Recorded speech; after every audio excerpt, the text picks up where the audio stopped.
Vamos a iniciar la clase de artritis por microcristales. No me han entregado la lista de los alumnos. Ajá.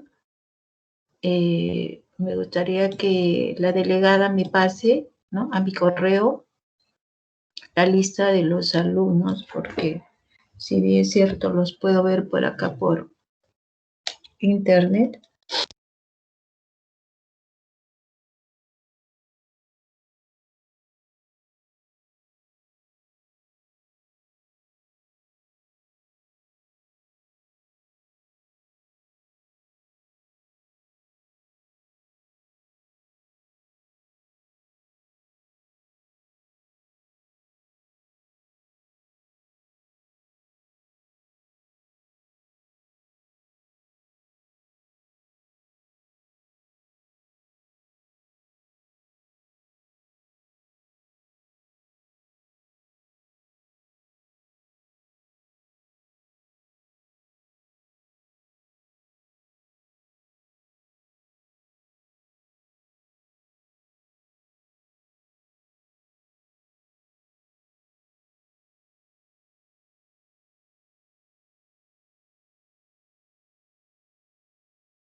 Aló. ¿Sí me escucha?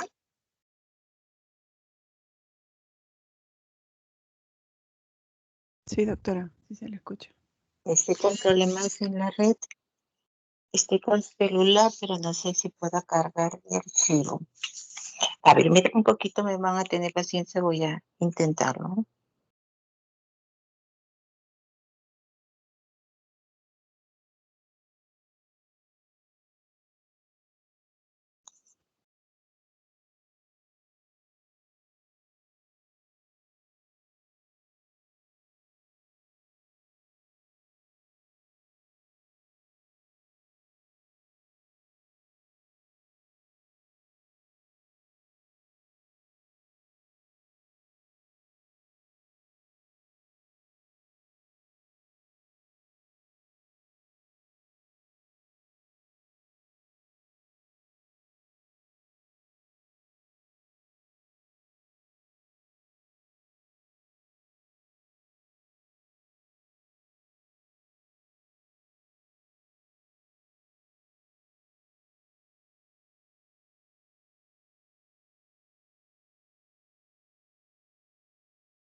Bueno, espero que no se me vaya la red.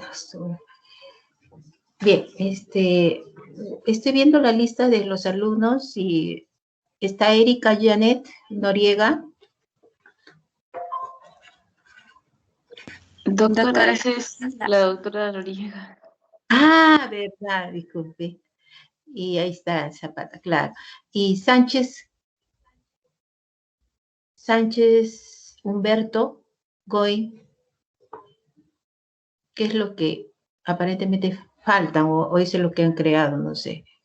A ver, voy a llamar la lista y ustedes me hacen rápidamente presente, ¿ya? Adela Eudocia. Presente, doctora. Buenos días. Carlos Sedano, buenos días.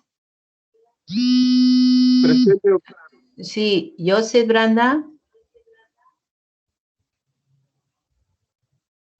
Brandon, doctora. Brandon, sí. Caterina Tatiana Rodríguez. Presente, doctora. Pancorbo Santillán. Presente, doctora. Párraga Curri. Presente, doctora. Pérez Fernández. Presente, doctora. Prado Segarra. Presente, doctora. Pumahuanca Parco. Presente, doctora. Requena Rodríguez. Presente, doctora. Rivera Moscoso. Presente, doctora. Rodríguez Carreño. Presente, doctora. Román Huanca. Presente, doctora. Romero Ambas. Presente, doctora. Roque Tapia. Presente. Sánchez Goy. Presente, doctora. Cerrato Sonco. Presente, doctora. Isabel Brisset. ¿Están todos entonces? Presente, doctora. No falta nadie de los alumnos.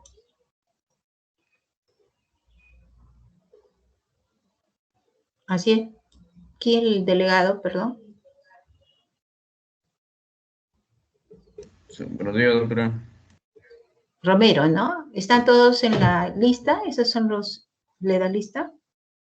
Sí, por lo que llaman la lista, sí, somos 16. Perfecto, ya está. Entonces comenzamos, chicos, estamos atrasados. Bueno, voy a hablar acerca de una patología bastante frecuente, pero en general vamos a hablar sobre artritis por microcristales, ¿no? Cuando hablamos de artritis por microcristales, vamos a tener en cuenta de que hay una serie de microcristales que van a producir manifestaciones de punto de vista inflamatorios a nivel articular. Por eso se pone este capítulo como artritis por microcristales.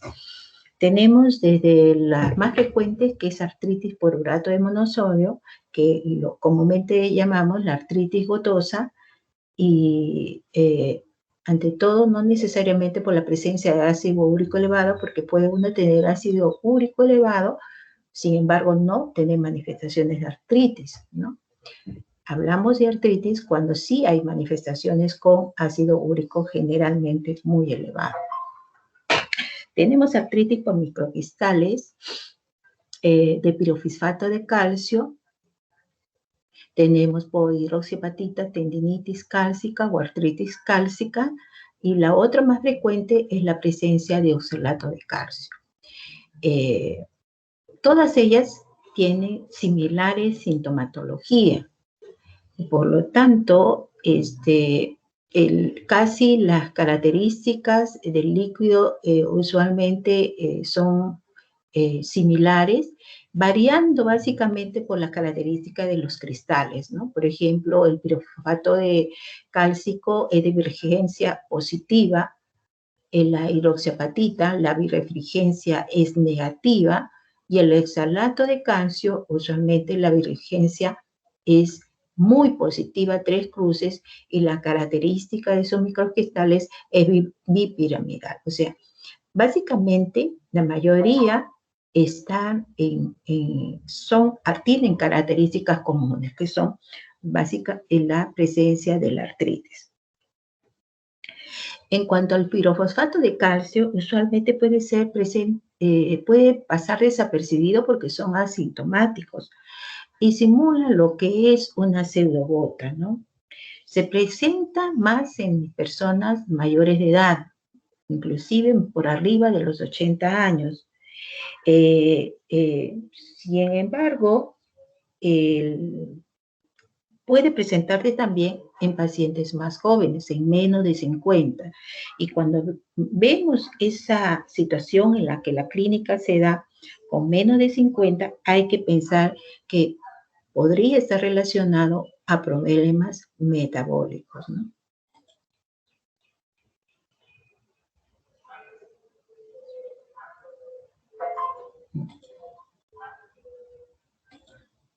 Problemas metabólicos. Entonces, tenemos que buscar de alguna manera cuáles procesos metabólicos están inmiscuidos en eso. Puede ser hiperparatiroidismo primario, puede ser hemocromatosis, la presencia de hipofosfatemia, hipomagnesemia o el hipotiroidismo. Cualquiera que sean estas manifestaciones, relacionadas con estas manifestaciones que uno supuestamente tiene que hacer los análisis para confirmarlo, ¿no? Pero como les digo, el pirofosfato de calcio, la mayoría está presente en forma idiopática y usualmente es mayor en pacientes adultos mayores, ¿no? Un 30 a 60%, o sea, el porcentual es bastante. Pueden, como les digo, simular enfermedades de pseudogotas, como por ejemplo una monoartritis, ¿no? En rodilla, a nivel de las pequeñas articulaciones, metacarpofalángicas, y similares a lo que vendría a ser una artritis gotosa. Puede también simular una artropatía crónica, ¿no? Por un problema algo degenerativo, ¿no? Y usualmente puede también presentarse en el hombro, ¿no? En la rodilla, en el tobillo, en la muñeca, o puede simular también manifestaciones de una artritis reumatoidea, con manifestaciones metacarpos falángicas proximales, ¿no?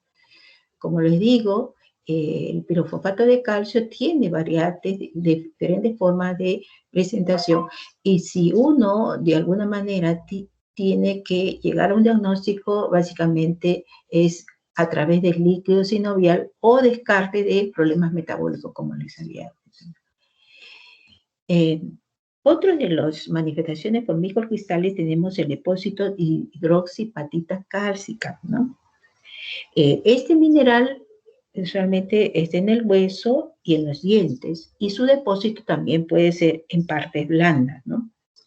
Usualmente es la hidroxiapatita, también es idiopática, no se sabe la causa la mayoría de veces, pero también está favorecido o está interrelacionado con algunas enfermedades de la conectopatía, ¿no? Por ejemplo, enfermedades del lupus eritematoso o enfermedad mixta del colágeno, pero también enfermedades desde el punto de vista metabólicas, ¿no? Tenemos el hiperparatiroidismo, intoxicación por vitamina D, ¿no? Insuficiencia renal, hiperfosfatemia, ¿no? Y lo que se va a ver es una calcificaciones distróficas, ¿no? Y en sitios muy dispersos, ¿no? La característica del líquido sinovial no llega ni a inflamatorio, o sea, simplemente presencia de leucocitos, pero sí llegar a los bordes inflamatorios y la virulgencia es negativa. Los leucocitos usualmente a nivel del líquido sinovial llegan hasta menos de 1000, o sea, por eso se dice que no tiene las características, ni siquiera llegan a inflamatorio. Tenemos después oxalato de calcio, ¿no? Presencia de oxalato de calcio, ¿no? Y vamos a ver que esta está relacionada básicamente con el aumento de la excreción, ¿no? y relacionado por una excreción renal muy disminuida, o por la ingesta de vitamina C, porque este es el producto final metabolismo del ácido ascórbico, ¿no? Vamos a ver caso. Por lo tanto, va a tener manifestaciones también similares al otro, pero usualmente más en manos y rodillas, condicionando a ser la presencia de condrocarcinosis, ¿no? Como ven, los diagnósticos de uno y otro son algunos muy similares, y lo que vamos a hacer es básicamente por descarte o por las características del líquido sinovial. Igualmente, el tratamiento para los tres son similares, ¿no? Acá la prueba básicamente para el diagnóstico es la característica del líquido sinovial. Importante para eso la microscopía de luz polarizada, ¿no? Para ver la presencia de esta birrefringencia. Y esta es, ante todo, por la presencia de la observación de cristales, que se produce una rotación, ¿no?, de esta birrefringencia a la luz. Y esto se toma como la característica fundamental. Lamentablemente, el microscopio de luz con birrefringencia, muy pocos lo hacen en el Perú. Es la única forma anatomopatológica para hacer los diagnósticos definitivos desde el punto de vista anatomopatológico, ¿no? Pero a pesar de que no es un método muy especial, pero no se utiliza mucho por la deficiencia de estos elementos, ¿no? Otro de las enfermedades que sí realmente nos preocupa, porque el otro es parte de un proceso, a veces se va con frecuencia, vamos a ver, lógicamente, estas condrocarcinosis, vamos a tener que hacer un estudio. Sin embargo, la gota, los microcristales por ácido úrico, es dentro de estas enfermedades la más frecuente, ¿no? Su definición, vamos a ver, es por la presencia de cristales a nivel de las articulaciones y que van a producir muchos signos inflamatorios. Es sumamente dolorosa. Quien la tiene realmente es uno de los dolores inflamatorios más fuertes que tiene la persona, y lo catalogan como algo indescriptible, algo sumamente muy doloroso, muy agudo, en los casos de presentación aguda, que de alguna manera genera en el paciente una incapacidad funcional muy importante, ¿no? Todo en la forma evolutiva de la enfermedad va a formarse unos tomos, ¿no?, que son imaginaciones, nódulos, indurados, granulaciones, que dentro de ellas se encuentran estos cristales de ácido úrico. Es una enfermedad de predominio en los varones, se puede llegar hasta un promedio de 9-1, ¿no? Y también su prevalencia va relacionado ante todo con pacientes mayores de edad.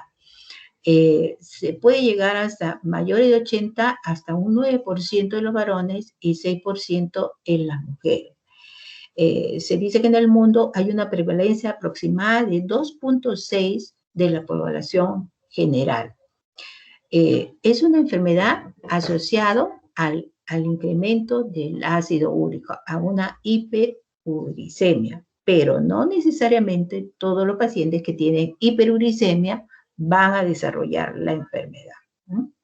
Pero sí, en el trayecto de la evolución de los años puede presentar una artritis goutosa, pero no necesariamente todos, ¿no? Entonces esa es la situación, que de repente si en este momento toma a un grupo de pacientes, muchos van a tener el ácido úrico elevado, pero no necesariamente tienen artritis goutosa.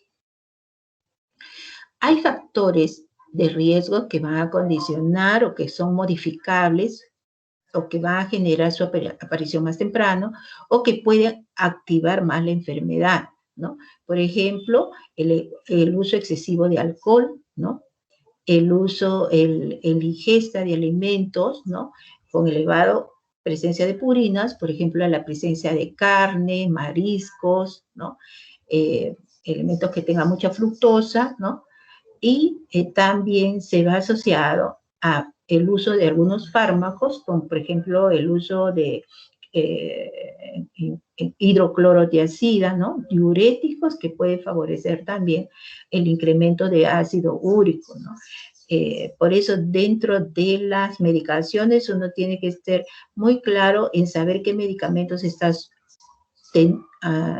tomando el paciente, porque si encontramos algunos medicamentos que son hiperúricos, vamos a tener que de alguna manera cambiarlos por algo que no le produzca este incremento del ácido úrico. Y dentro de ellos tenemos, por ejemplo, el antihipertensivo, ¿no? También el piracinamida, el tambutol, algunos, la hidroclorotiazida, que usualmente en el adulto mayor lo usan mucho, es un diurético y que de alguna manera puede generar mayor incremento de ácido úrico, como el uso minidosis de ácido acetil salicílico. Entonces, la historia clínica va en función a que estos medicamentos,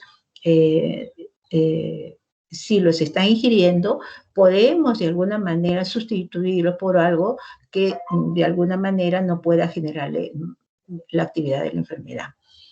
Está relacionado también el ácido úrico con la presencia de la obesidad e hipertensión arterial. Por lo tanto, los pacientes que tienen hiperuricemia van a tener mayor frecuencia, diríamos, de accidentes cerebrovasculares o problemas de infartos miocárdicos y arteriosclerosis. Entonces, esta enfermedad tiene mayor riesgo de tener de alguna manera estas enfermedades comunes más frecuentes a nivel del mundo, ¿no? Entonces hay que estos factores de riesgo también disminuir. Entonces si tiene hipertensión, si tiene obesidad, lógicamente habría que también modificar, disminuirlos o de alguna manera controlarlos, ¿no? Tiene que ver también con enfermedades proliferativas, ¿no? Tiene proliferativa, porque si el paciente tiene de repente una linfoma o una leucemia aguda y que hay una lisis muy importante o de celular y por el uso de alguna quimioterapia más aún, hay una destrucción celular muy prematura, esto va a generar mayor presencia de elevación de ácido úrico, ¿no? Por las purinas y el ciclo de anemia. Entonces, sí vamos a tener de que de alguna manera estas enfermedades que el paciente va a tener, va a inducir a incremento del ácido úrico. Y los factores no modificables son la edad, el género, factores genéticos, enfermedad renal crónica, ¿no? Son elementos que no lo podemos modificar, que en algún momento, por ejemplo, el paciente que tenga una enfermedad por X motivo llega a enfermedad renal crónica, no lo podemos modificar, ya llega a una etapa evolutiva, ni la edad, ni el género de ser mayor de edad, ni que sea más frecuente en varones, ¿no? Ni los factores genéticos que también tienen que ver mucho con esta enfermedad, ¿no? En Europa había, en la época de los reyes, ¿no? En el año, no sé, mencionaba que se casaban entre familias y había mucha incidencia dentro de los reyes de problemas de gota. Y otro porque eran los más beneficiados en comer ingestas de carne, ¿no? O sea, estos factores de alguna manera modificables, ellos, un exceso de comida, ¿no? Y de alcohol, de alguna manera condicionaba a la presencia de una crisis cotosa.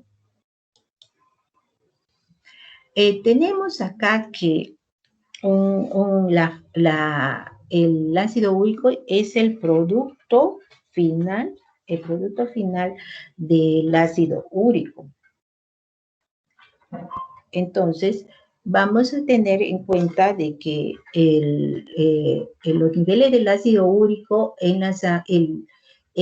tenemos valores que tenemos que tenerlo como base, ¿no? Para saber en qué momento sí estamos pensando en que el paciente pudiera estar, el incremento estuviera relacionado con la artritis gotosa. En el hombre es de 7 miligramos por decilitro y en la mujer es de 6 miligramos por decilitro, ¿no? estos son valores que son variantes en relación del hombre con la mujer. Sabemos que el metabolismo de las purinas, ¿no? El producto final del metabolismo de la purina es la presencia del ácido úrico. Entonces, para la formación finalmente del ácido úrico, sabemos que el interviniente son la adenosina y guanosina, y que de alguna manera, por la acción de la xantinoxidasa, se va a formar la xantina, y igualmente la guanina desaminasa, la enzima, también igualmente el ciclo va a formarse la xantina. La xantinoxidasa es muy importante porque acá es donde trabaja o donde impide, ¿no?, esta acción, inhibiendo esta acción de la xantinoxidasa por el halopurinol, el medicamento, ¿no? Entonces, este ciclo se corta para no formar el ácido úrico, ¿no? Finalmente se forma el ácido úrico y se elimina como tal a nivel de la orina, y a nivel sanguíneo pasa como urato, ¿no?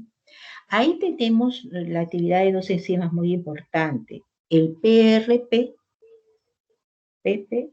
que es la fosforibosil pirofosfato sintetasa, ¿no?, que aumenta la síntesis de purina, ¿no?, está ligado al cromosoma X, y tenemos el déficit de HGPRT, ¿no?, que es la hipoxantina guamina fosforibosil transferasa.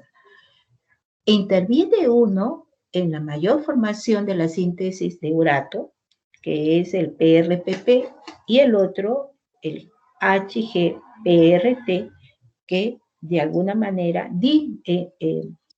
disminuye la síntesis, su déficit va a disminuir la síntesis de presencia de urato, ¿no?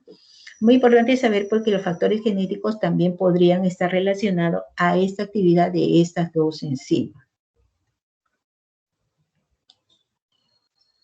Bueno, este es el ciclo de cómo se forma, ¿no?, el metabolismo de las purinas, y lo que queríamos saber es la parte final, cómo es un poco más compleja de lo que di, simplemente es para tener una relación.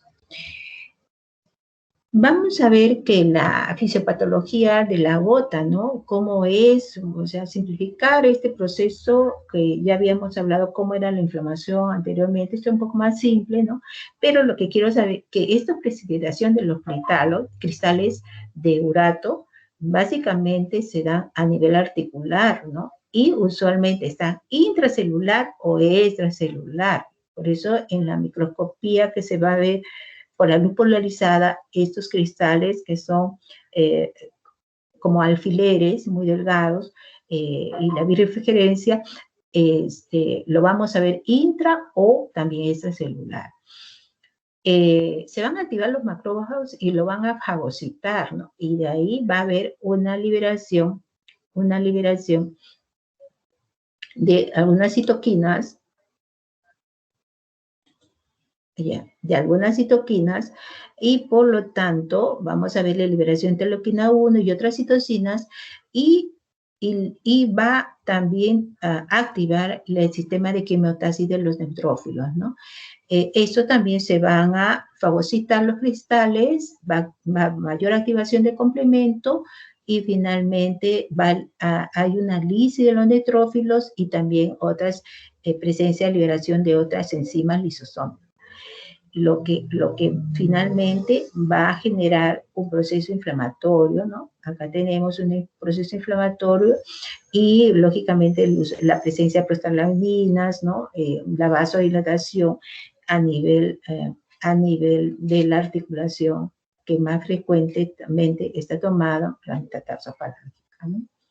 Entonces, es un ciclo que, de alguna manera, presenta ya sea en la etapa aguda que vemos o en la presencia más crónica evolutiva, que es la presencia de estos tofos, ¿no? Estos granulomas con microcristales en el centro que se forma en el entorno de la articulación y que puede destruir también a nivel óseo. Es una forma más compleja en la cual vamos a ver lo mismo, ¿no?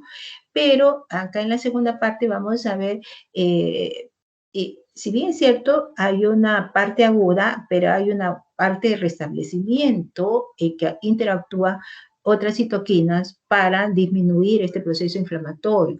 Porque, ojo, en la paciente con artritis gotosa, si bien es cierto, es muy dolorosa, muy de presentación aguda según las características clínicas, pero también pueden autolimitarse. Y esto está relacionado con la segunda etapa que se produce dentro de la fisiopatología de esta enfermedad, ¿no? Se autolimita muchas veces, ¿no? Porque hay una presencia de una inflamación autorregulada, ¿no? Lo que vemos acá es cómo así, ¿no? Llega a nivel del proceso inflamatorio y los microcristales y cómo producen este proceso inflamatorio, ¿no? Y producen una proliferación de la sinovial, la presencia de activación de los osteoblastos, muchas erosiones óseas, ¿no? Usualmente esas imágenes de saca volcado, y la presencia de tofos, ¿no? Las adiciones son muy importantes, ¿no? A nivel articular y a nivel periarticular, como también puede comprometer a nivel óseo, ¿no? Las causas de etiología de la hiperuricemia son 3 mecanismos importantes, ¿no? Aumento de la síntesis de ácido úrico, una excreción disminuida del ácido úrico, o puede ser mecanismos mixtos, ¿no? Combinados entre ambos, ¿no? Esto es dentro de los más frecuentes tenemos el síntesis de ácido úrico aumentado, ¿no? Esta es la causa principal. Y dentro de ellas, la idiopática, cosa que acá no le he puesto, pero la verdad que es la idiopática la más frecuente. Y dentro de las causas de síntesis de ácido úrico aumentada está la muerte celular, como lo habíamos dicho, en caso de enfermedades mieloproliferativas, en caso de hemólisis o radomiolisis, el uso de quimioterapia, vamos a incrementar el ácido úrico básicamente por la muerte celular, ¿no? Aumentada. Hay mucha lisis del ADN y comienza el ciclo de las purinas, ¿no? Entonces, ojo, el ácido nucleico que de alguna manera interviene en el ciclo de las purinas. Entonces, vamos a ver una síntesis aumentada del ácido úrico. Y por eso van a ver que dentro de la terapia de los pacientes que usan quimioterapia, vamos a ver el halopurinol metidrag. Entonces, ¿por qué? Para inhibir, lógicamente, el incremento del ácido úrico que se produce normalmente por efecto de la muerte celular.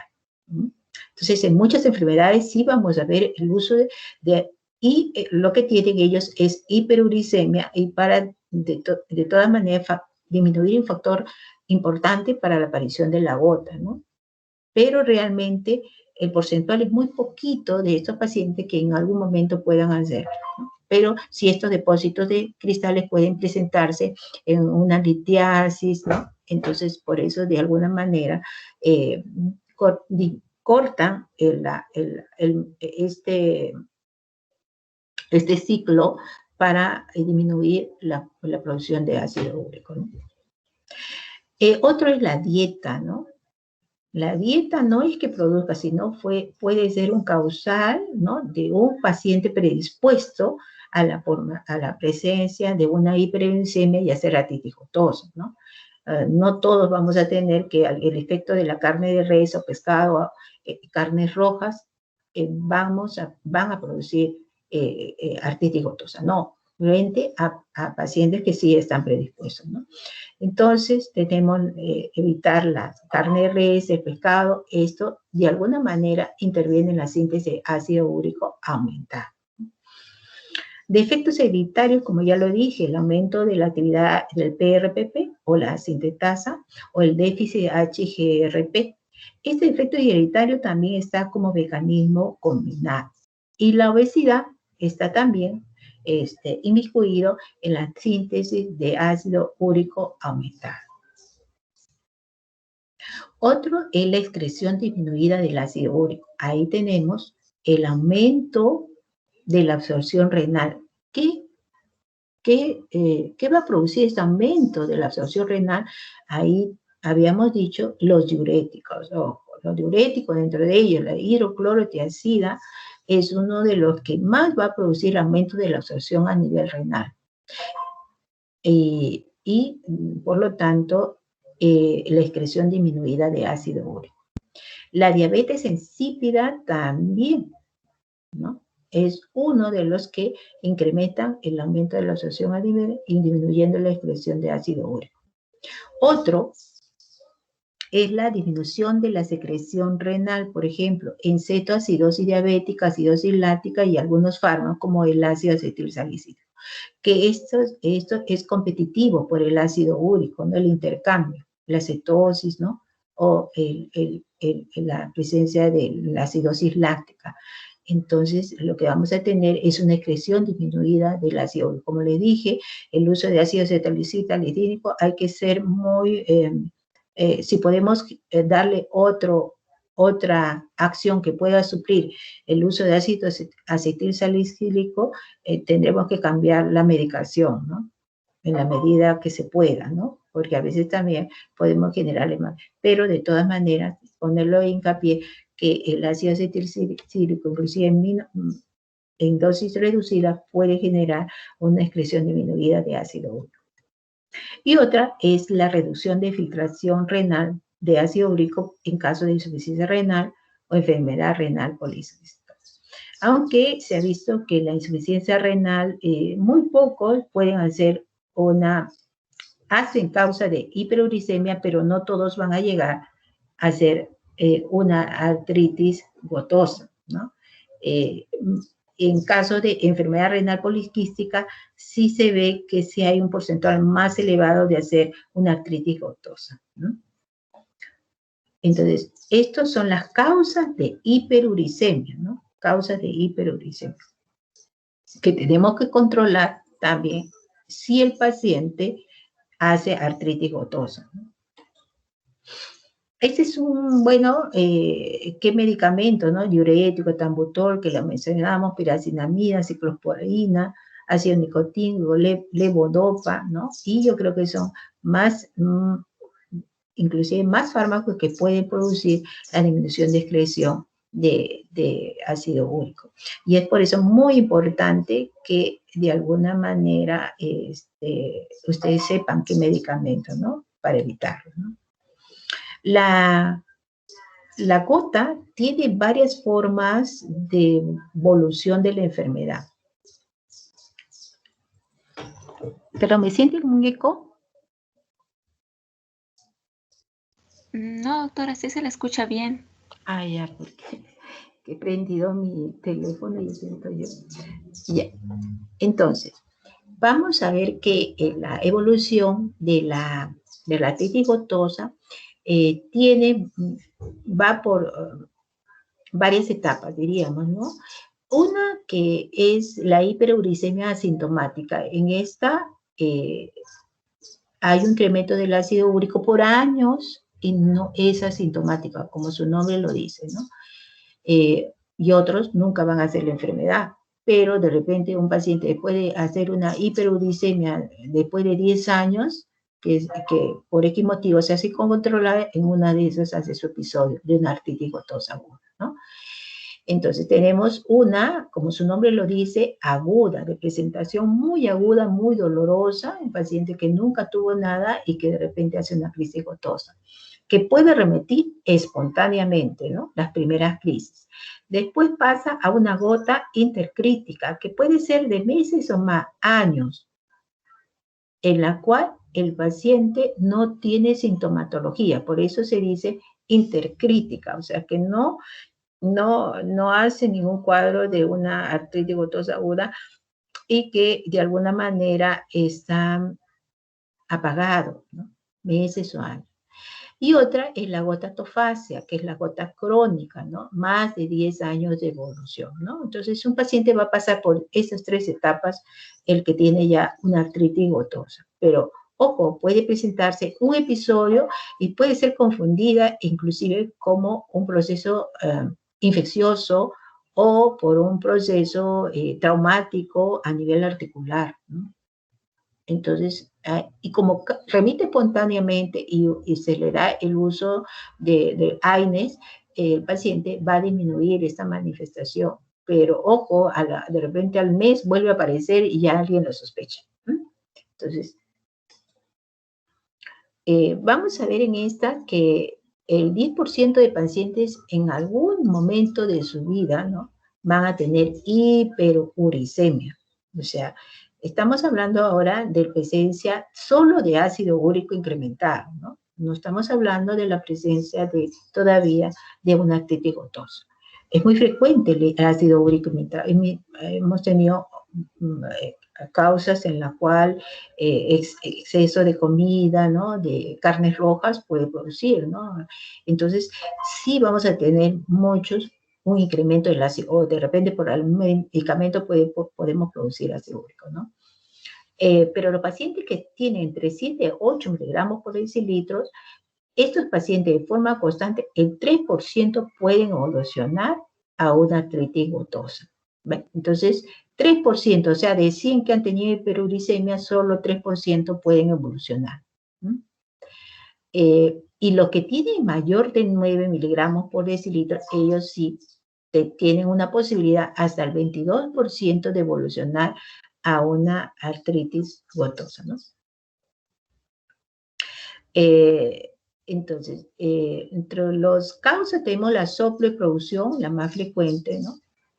Y otro, la baja excreción y la diferencia de causa genética, ¿no? Es lo que habíamos ya visto en la anterior diapositiva.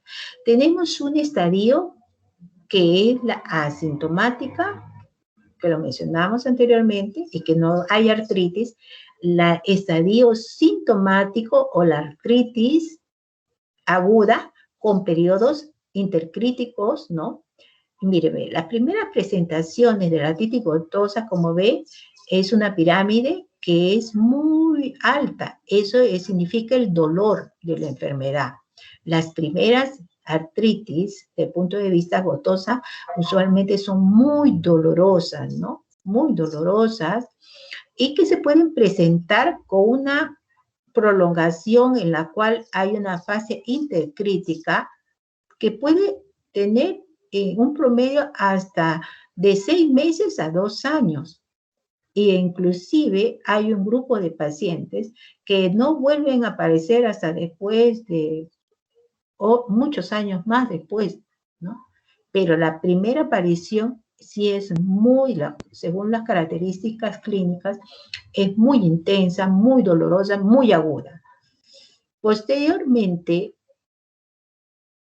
la duración y la intercurrencia de esta enfermedad cada vez se acorta más, ¿no?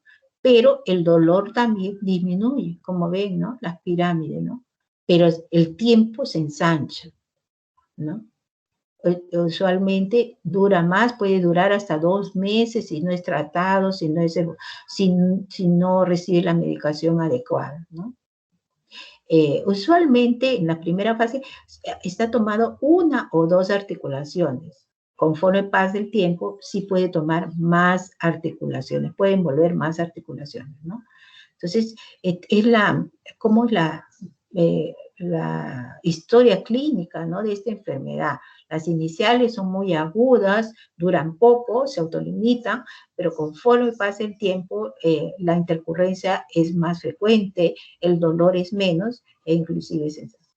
Y tenemos la artritis, la presencia de un estadio 3, que es la artritis gotosa más crónica, en la cual se va a ver periodos de intercurrencia entre recrudecimiento de la enfermedad, y en esa artritis ya tenemos artritis crónica, vamos a tener la presencia de tofos, ¿no?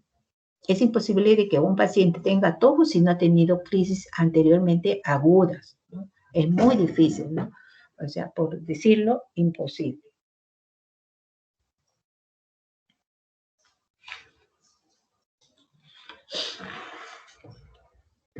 Entonces, lo que habíamos dicho, la gota aguda puede presentarse mucho tiempo después de que el paciente tenga hiperuricemia, ¿no?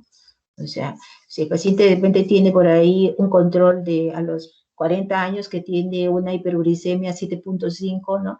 Y no pasa nada, pero de repente a los 70 años sí hace una crisis gotosa aguda, ¿no? Porque fíjese cuánto tiempo no está libre, ¿no? De no hacer en algún momento, por eso este paciente hay que controlarlo, ¿no? Y evitarle algunos hábitos alimenticios que puedan de alguna manera reducir esta posibilidad de una artritis gotosa.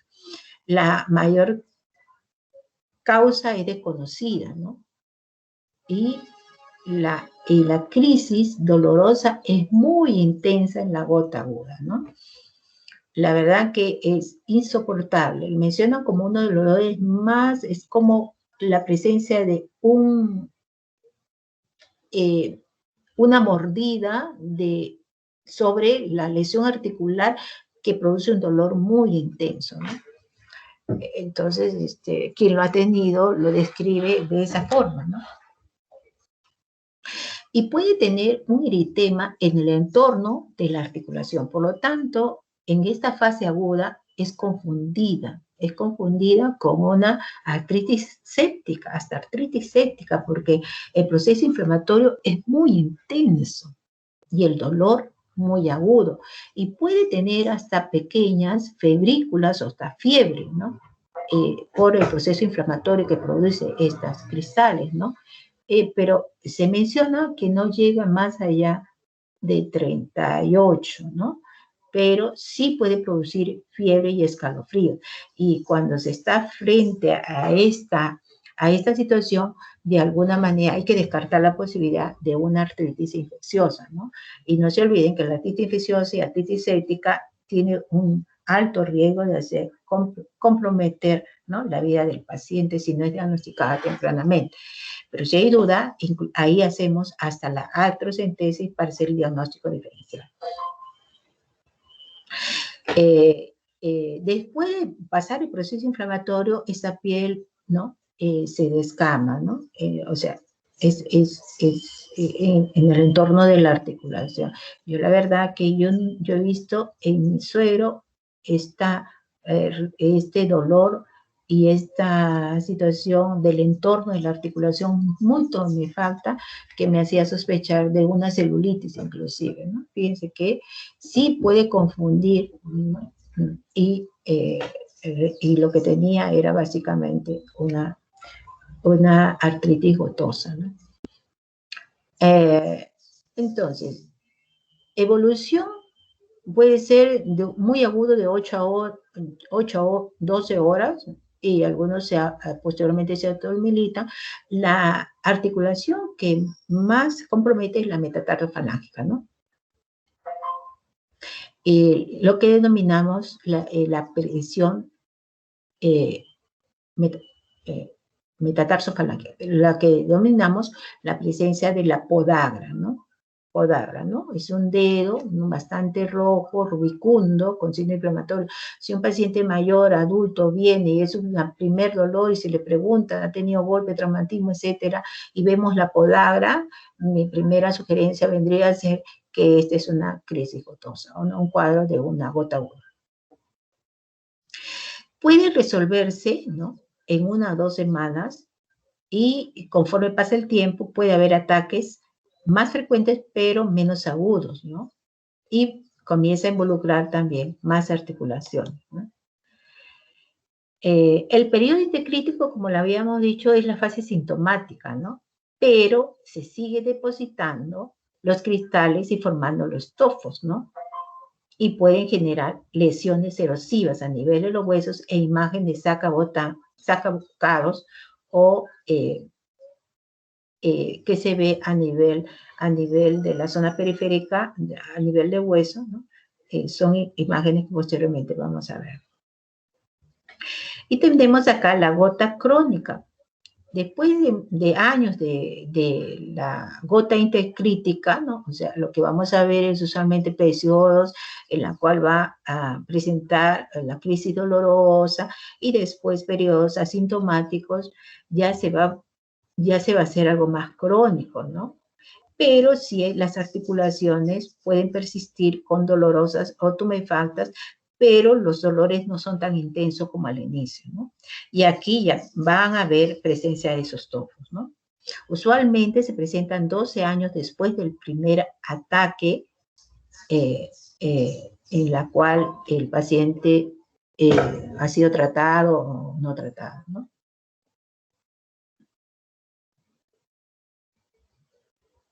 Entonces, los ataques de gota usualmente son una crisis muy dolorosa, ¿no? En la parte aguda. Pero estos pacientes pueden tener una crisis gotosa con ácido úrico normal, ¿no? En un momento de su proceso evolutivo de la enfermedad, porque de repente el paciente tiene se está usando medicamentos y el ácido úrico se encuentra normal, pero yo le hago una artrocentesis y ahí le encuentro esos microcristales de forma afilados, etcétera. O sea, que me confirma que la artritis gotosa está relacionada con esos cristales, ¿ya? Entonces, mucho cuidado porque a veces uno dice, pero tiene el ácido úrico normal. Pero, ojo, si el paciente ya ha tenido ácido úrico anterior de 8, 9, pero en esta crisis gotosa no lo descarta. O sea, porque la enfermedad puede cruzar con ácido úrico de características normales. Entonces, pero sí va a encontrarse la presencia de estos microcristales a nivel de la líquido sinovial, ¿no? Entonces, eso sí hay que tener en cuenta, ¿no? Y otro de las que nos estamos adelantando también, de que si un paciente tiene una artritis gotosa, yo no le puedo dar medicamentos que me traten de bajar el ácido úrico, porque esta acción de estos medicamentos me van a producir mayor crisis gotosa. Entonces ahí yo le doy ante todo antiinflamatorio para disminuir este proceso de dolor, pero no le doy para disminución de ácido úrico, por si acaso, ¿no? No se puede dar simultáneamente porque el bajarle rápidamente también dice que puede producir mayor crisis dolorosa.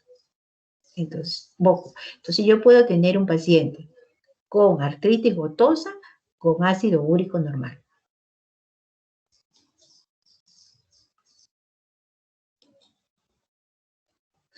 Entonces, bueno, estas son las diferentes formas de presentación. Tenemos hiperuricemia asintomática, lo que estamos hablando todo, la artritis gotosa, ¿no? La gota aguda, que usualmente es mono o poliarticular, la gota crónica.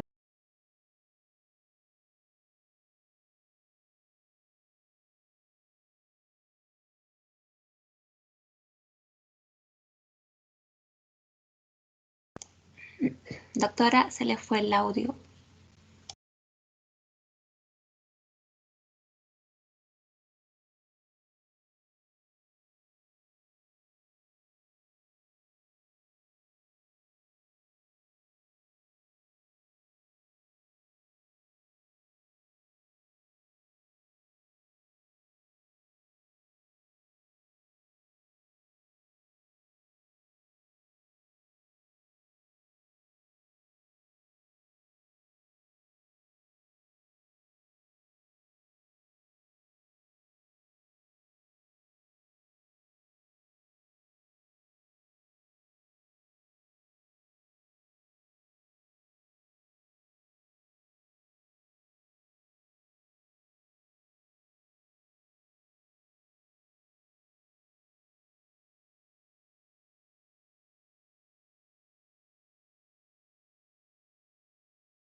¿Me escucha?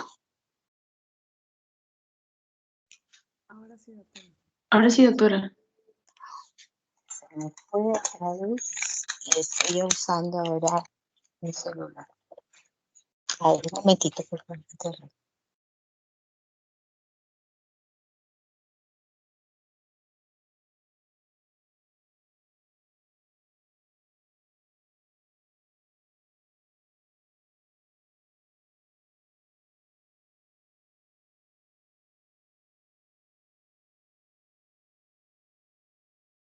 ¿Me escuchan bien, por favor? Sí, doctora, sí se le escucha. Ya, he cambiado el celular. Creo que como lo había cargado ya puedo ver esta imagen. Bueno, entonces tenemos que tenemos diferentes formas de presentación de la artritis reumatosa y vamos a tener diferentes también complicaciones que se pueden ver, ¿no? Acá tenemos la presencia de nefropatía gotosa, entonces no se olvide de que puede haber depósitos de ácido úrico y que puede producir presencia de cálculos, ¿no? Y se puede ver inclusive en 40% de los pacientes. O sea, nosotros tenemos la obligación además de hacerle una ecografía, ¿no? Buscar algunas calcificaciones que se pueden ver en el trayecto de las vías urinarias o al nivel de la pelvis renal. Puede haber también nefropatía por uratos, o sea, en la que va a ser un depósito a nivel intersticial. Esto se produce básicamente en las enfermedades crónicas de pacientes, ¿no? Pacientes ya que tienen gotatofasia crónica. Su instalación es muy lenta, ¿no? Y que puede desarrollar en el trayecto hipertensión, proteinuria e insuficiencia renal. Son pacientes con evolución más crónica. Y otra es la presencia de nefropatía por ácido úrico cuando el ácido úrico y la producción es muy intensa, ¿no? Por ejemplo, cuando el paciente está recibiendo quimioterapia, ¿no? Hay una citolisis por esta quimioterapia y este urato se deposita en los túbulos distales y colectores e inclusive puede producir una insuficiencia renal aguda. Esta es la nefropatía por ácido úrico. Entonces, esta nefropatía es por eso que se da tratamiento precoz para evitar, en caso de que el paciente tiene, como les dije anteriormente, el uso de quimioterapia, para evitar esta nefropatía por ácido úrico, porque es una situación muy aguda y el que produce estos uratos se depositan en los túbulos distales y colectores, se da tratamiento para evitar esta formación de ácido úrico, ¿no? Entonces hay diferentes formas de presentación que nosotros tenemos la obligación también de descartar, ¿no? Estas son algunas características clínicas que se van a encontrar, ¿no? La réplica de este cuadro es un cuadro muy famoso del año 1200, 1300, en la cual pueden ver que en esa época la gente lo mencionaba como que era una mordedura de un ser extraño que se producía este dolor intenso, ¿no? Este es lo que ellos sentían, ¿no? Y efectivamente dicen que sienten como un dolor muy intenso en la zona articular donde hay estos depósitos de cristales, ¿no? Con los signos inflamatorios muy evidentes, vemos ahí, ¿no? Articulaciones muy evidentes y que genera un dolor muy intenso.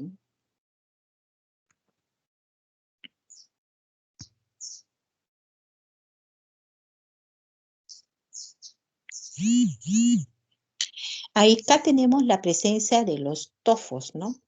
Miren, tofos que no se olviden ver en articulaciones grandes, en articulaciones pequeñas, pero también a nivel periarticular, ¿no? En manos, ¿no? Y que de alguna manera a veces no se pueden ver porque no son visibles en la oreja, pero esto nos hace pensar de que este paciente ya tiene un tiempo de evolución mucho más amplia, ¿no?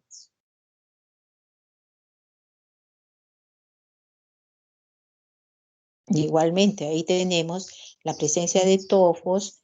Miren, estos presencia de unos invaginaciones nodulares, granulomatosos, pero en el centro hay un material, lógicamente, de presencia de cristales y el entorno de la articulación. Esto puede ser muy molesto, a veces no son dolorosos, ¿no?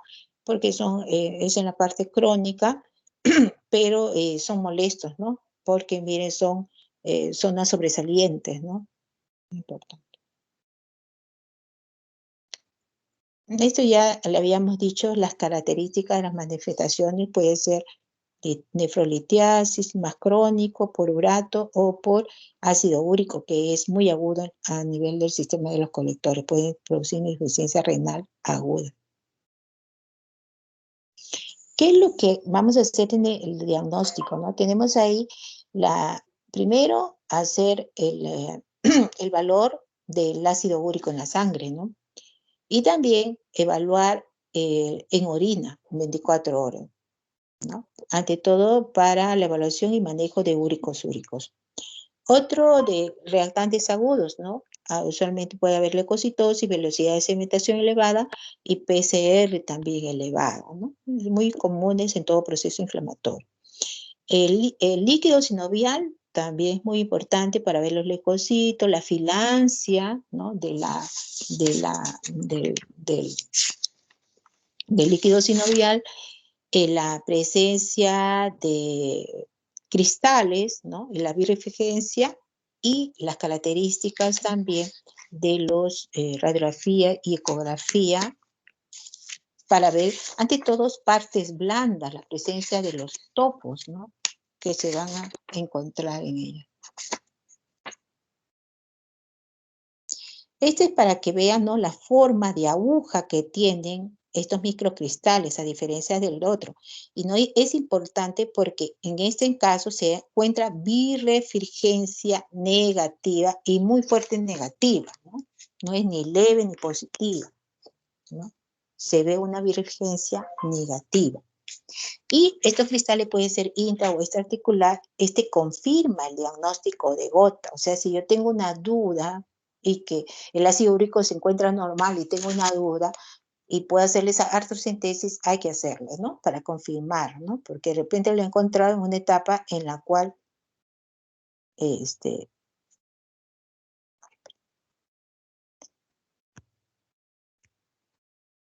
¿no? En una etapa en la cual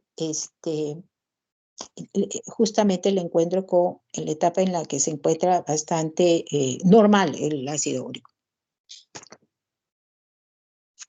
Características desde el punto de vista radiológico son muy importantes. Miren esas erosiones de saca bocado, ¿no? Que tenemos en las articulaciones, las diferentes articulaciones y algunas deformaciones muy importantes, ¿no? Pero miran esas imágenes de saca bocado, que son diferentes a lo que tenemos en pacientes con psoriasis o los pacientes que tienen artritis reumatoidea, que son un poquito más marginales, ¿no? Miren esas imágenes enormes de saca bocado.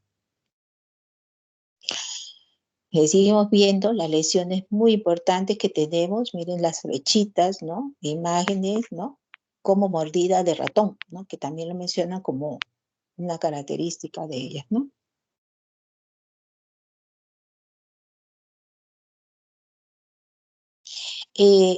Acá le he puesto como parámetros o características del líquido sinovial, ¿no? Porque ¿cómo yo saber si es un líquido de punto de vista infeccioso, si es un líquido traumático, ¿no? O si es inflamatorio o infeccioso? El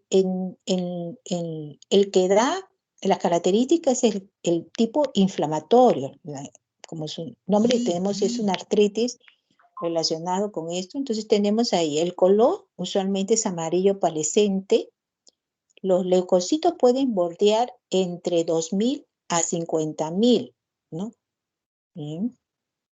Y otros mencionan que puede llegar hasta 100.000, ¿no? Es bastante relativo, pero vea que entre de 2.000 a 50.000, ¿no?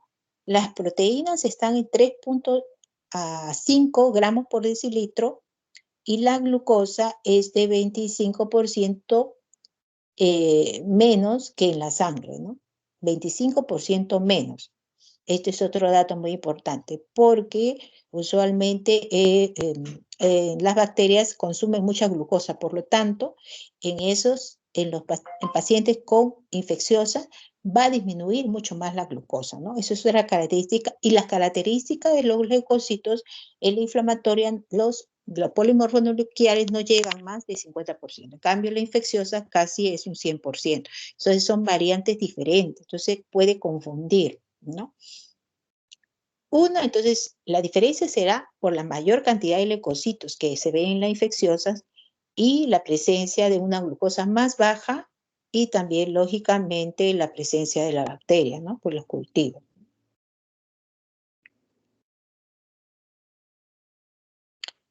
En esta también, bueno, la diferencia con las otras artritis por cristales, pero en esta lo que quiero tomar en cuenta es la forma de los cristales en aguja y la birrefringencia fuertemente negativa, no se olviden, ¿no? Fuertemente negativa.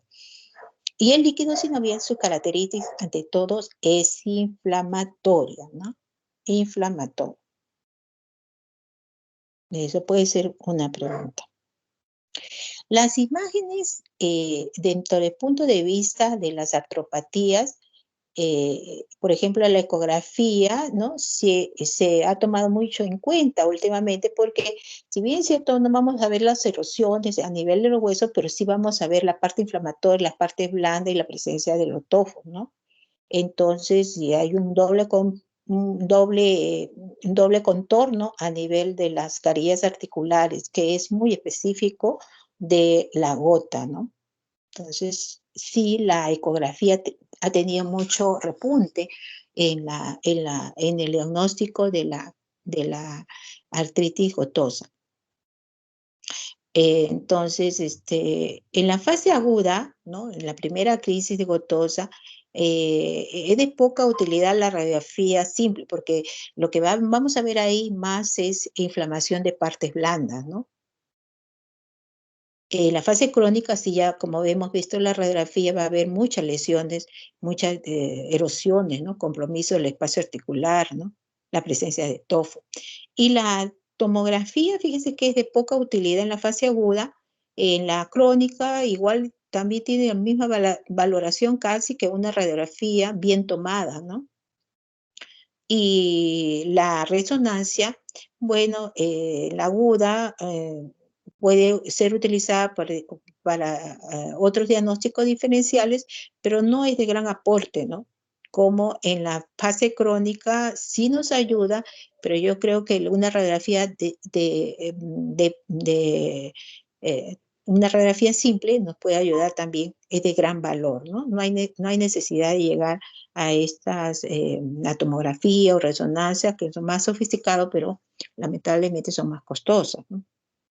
El diagnóstico básicamente es más clínico, ¿no? En la artritis. O sea, criterios de inclusión se menciona mucho dependiente de los episodios, de los síntomas, de la articulación tomada, ¿no? Metacarpofalange, pero realmente es clínico, ¿no? Y el ácido úrico elevado, antecedentes y todo se toma en consideración. Sin embargo, hay una escala de diagnóstica de gota, ¿no? Que ya es bastante antigua, pero todavía puede ser usada como criterio de diagnóstico, ¿no?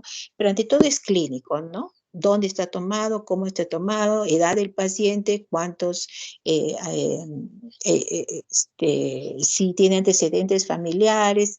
O sea, todo eso ayuda para el diagnóstico y usualmente está el ácido úrico elevado. Pero, como les digo, en algunos casos se ve que el ácido úrico puede estar normal. Entonces le toma una valoración al sexo, a los episodios, a los síntomas, ¿no? La hiperemia, la articulación tomada, si tiene antecedentes de hipertensión y cómo está el ácido úrico, ¿no? Y ahí tenemos la posibilidad, la puntuación de estos criterios, ¿no? Y esto tenemos la de clasificación de Urlar en 2015, ¿no? De la Sociedad básicamente de reumatismo, en la cual, miren que es muy grande, es las características clínicas de un grupo de pacientes para mirar en la etapa. No es diagnóstico, ¿no?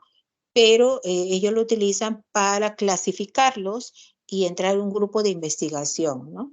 O sea, esto, la verdad que nosotros no lo utilizamos clínicamente, ¿no? Sí, ¿no?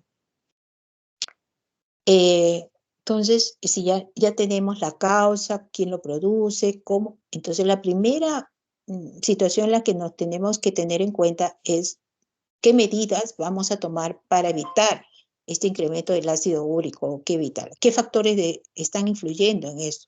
Entonces, el consumo, la dieta, ¿no? Son muy elevados, las carnes rojas, los mariscos, ¿no? Mantequilla, pasta, arroz, fructosas, ¿no? Que puedan de alguna manera aumentar el ácido úrico, ante todas las carnes rojas. También tenemos el pescado, ¿no? También la carne de aves, ¿no? Puede generar, pero los mariscos, pescado y carnes rojas son las que de alguna manera tenemos que evitar en esa enfermedad. Igualmente los licores, la cerveza, ¿no? Y otros tipos de licores, ¿no? Y que tengan mucha fructosa, ¿no? Entonces, esa es la parte de la dieta que nosotros tenemos que mencionar al paciente que debe disminuir. Entonces, muchos pacientes, y ellos lo mencionan, ¿no? Yo he comido una anticuchara o una ingesta de carnes, ¿no? Porque una parrillada y al día siguiente o el mismo día en la noche tiene una crisis dolorosa, ¿no? Pero es inevitable, a veces lo consumen a sabiendas, ¿no? O de repente le gusta tomar su licorcito y eso tiene factores también que pueden influir.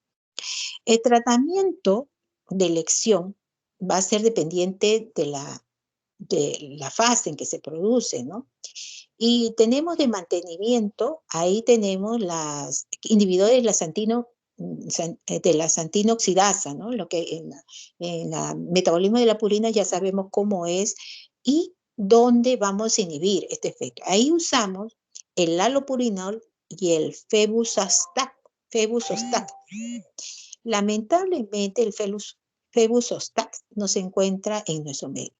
Pero el allopurinol sí se le tiene, es un medicamento muy conocido y su acción básicamente es disminuir el ácido úrico. Entonces, ¿en qué personas lo vamos a mantener? En pacientes para mantenimiento de la enfermedad, no en la crisis gotosa, ¿no?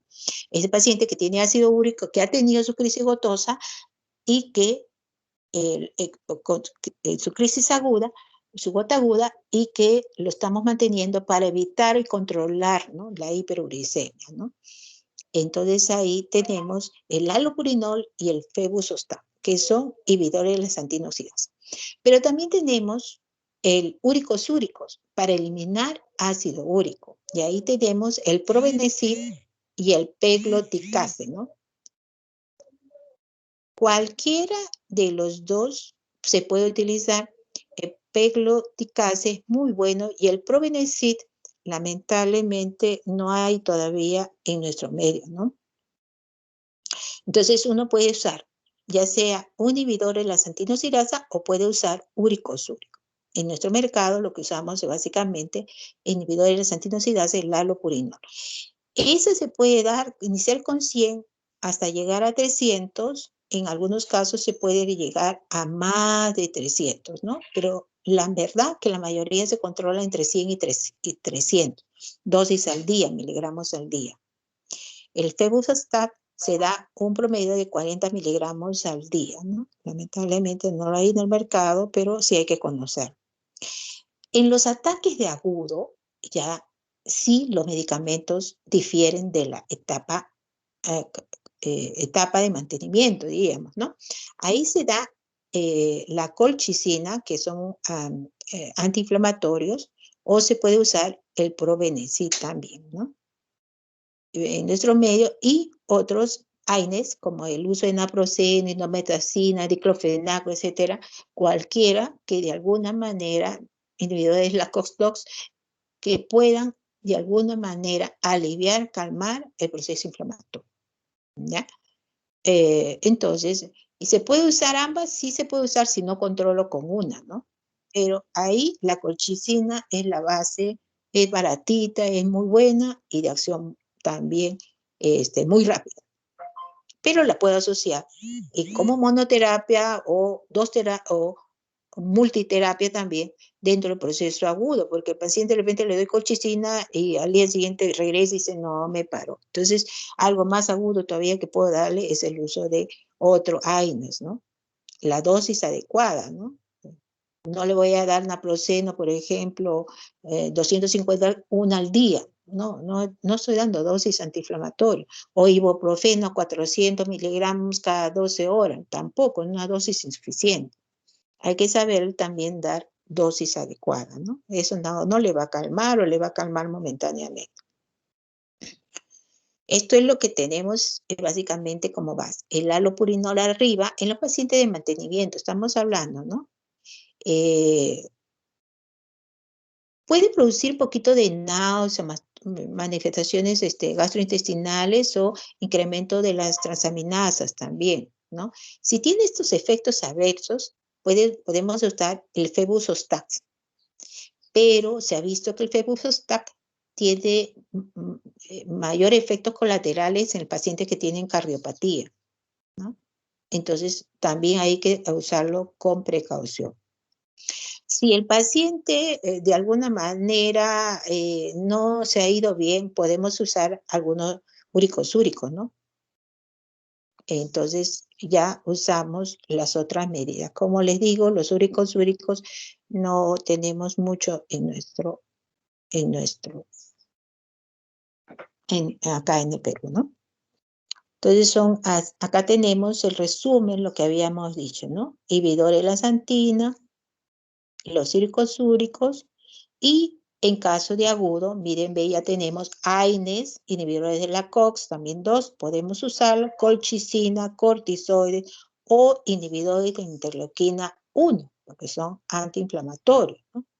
Entonces, esto es el tratamiento en la cual podía darse un paciente con. Muy importante tener las recomendaciones acerca del paciente, porque la historia clínica, o sea, cómo el paciente inició la enfermedad, cómo es la dieta, si es obeso, si es hipertenso, si está relacionado con causas secundarias que pueden conducir a hiperuricemia, quimioterapia, si tiene otra enfermedad de fondo, ¿no? Entonces, o si tiene algún medicamento que se está usando. Parte del esquema de tratamiento es buscarle también estos factores que de alguna manera. Entonces, esto en la Academia, ¿no?, de Reumatología hace hincapié, ¿no?, en todos estos trastornos y a base de recomendaciones del paciente, ¿no? Esto es como ejemplo. Y esto de la Academia también es un resumen de lo que ya anteriormente le he dicho, pero para indicarle que ellos sí tienen su logaritmo de uso, ¿no? Que más o menos también lo hemos usado en las anteriores diapositivas de tratamiento, ¿no? Acá tenemos en primera línea el allopurinol y el febuxostat con inhibidor de la xantinoxidasa y uricosúrico el probenecid, ¿no? Que es lo mismo que ya he mencionado, simplemente para demostrarle que de alguna manera, del último meeting, que han hecho la forma de distribuir la forma del tratamiento. Ojo, esto es en pacientes que usualmente para contribuir que el ácido úrico esté en menos de 6 miligramos por decilitro y en pacientes no en la fase aguda, ¿no?, de la enfermedad. Lo que habíamos dicho es acerca del allopurinol y algunas evidencias en las que puede producir prurito, rash, elevación de las transaminasas. Hay que tener mucho cuidado con estos efectos colaterales, ¿no? Ya habíamos dicho acerca de las dosis, ¿no?, que se da. Usualmente de 100, podemos subirlo hasta 300 miligramos y en algunos casos se puede usar más, pero se bordea entre 100 y 300 miligramos, ¿no? Otra de las recomendaciones que hace la Academia ahí es acerca de la de algunos medicamentos, como por ejemplo la hidroclorotiazida. O sea, por eso lo pongo ahí como una recomendación realizada por el último meeting, ¿no? Que, ojo, puede producir incremento del ácido úrico y también el uso de la aspirina, ¿no? Entonces hay que tener mucho cuidado con los medicamentos que se va a usar porque podríamos incrementar el ácido úrico y por lo tanto generarle, ¿no? Entonces ellos recomiendan, si lo usan como antidepresivo, hay que variarle, ¿no? Porque no es el único tratamiento para la hipertensión arterial. En cuanto a la terapia ya de la aguda, ya puede ser monoterapia o puede ser una terapia múltiple, ¿no? Que es lo que habíamos mencionado. Si el paciente viene con muchos signos inflamatorios, yo le puedo dar una monoterapia solo con colchicina. ¿Ya? Que es, miren que dentro de esta terapia, en caso de severo agudo, ya no estoy hablando de los inhibidores de la santina oxidasa, ¿no? No estoy hablando. Eso se da después de que termine este proceso, ¿no? Y si está utilizando, le quito también porque no le ha hecho efecto y tampoco le va a hacer para el proceso inflamatorio. Ahora lo que tengo que es evitar o disminuir este proceso inflamatorio. Entonces le puedo dar colchicina, pero de repente también le ayudo con otro antiinflamatorio, ¿no? Y ya si el paciente ya el dolor te llama otra vez y dice, no resisto, puedo agregarle inclusive corticoide. Corticoide bioral, corticoide intramuscular o puede ser corticoide intraarticular. Ya eso va a depender de la evolución clínica del paciente, ¿no? Así que no es que cada uno, lógicamente, si el paciente tiene antecedentes de úlcera gástrica, etcétera, ¿no? O gastritis por el uso de AINES, ojo, también ahí queda contraindicado el uso de AINES. Voy a esperar en la colchicina, de repente, ¿no? Entonces, ya tenemos 3 medicamentos que se puede usar como monoterapia o puede usarlo como terapia múltiple, ¿no? Entonces, la dosis de la colchicina se puede dar, en Perú viene de 0.5 miligramos, ¿no? Esto es en la academia, vienen en 0.6 las tabletas, pero igual nosotros le podemos dar 2 tabletas y a la hora volvemos a darle otras 2 tabletas y al día siguiente sí ya le damos 2 veces al día, ¿no? Es la forma de darle el uso de la colchicina y esto va a reducir el proceso inflamatorio, ¿no? En caso de aguda, ¿no?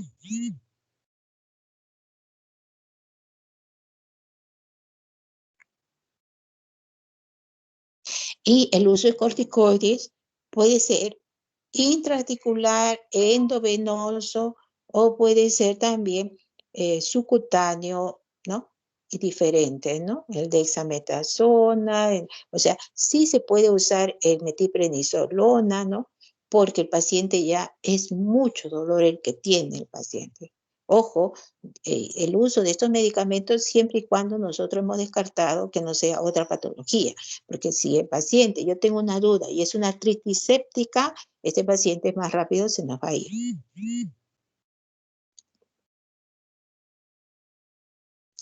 El corticoide podemos darle un promedio de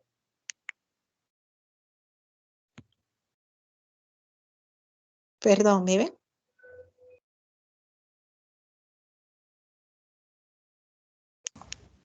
Estamos hay 2 mapas conceptuales, doctora. Ya. ¿Ven? ¿Ven la imagen? Porque la mía se me fue. Sí se ve, doctora. Sí, se ve, doctora. Ya. Estoy ahora con celular, pero bueno.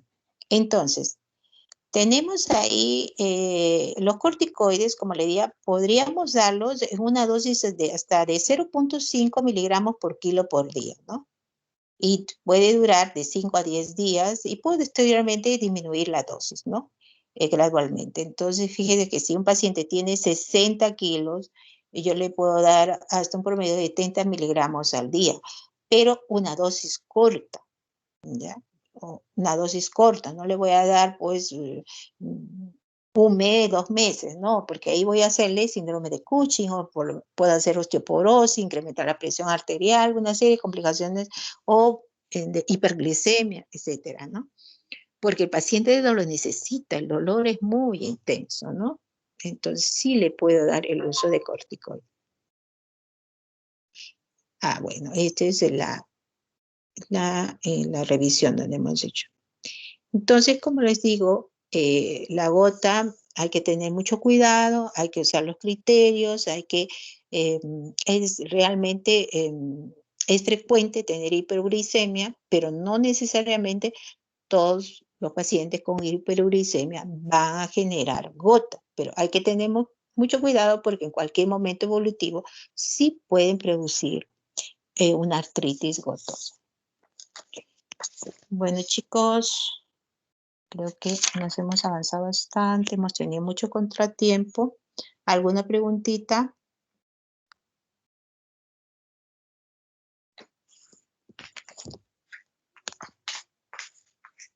No hay preguntas.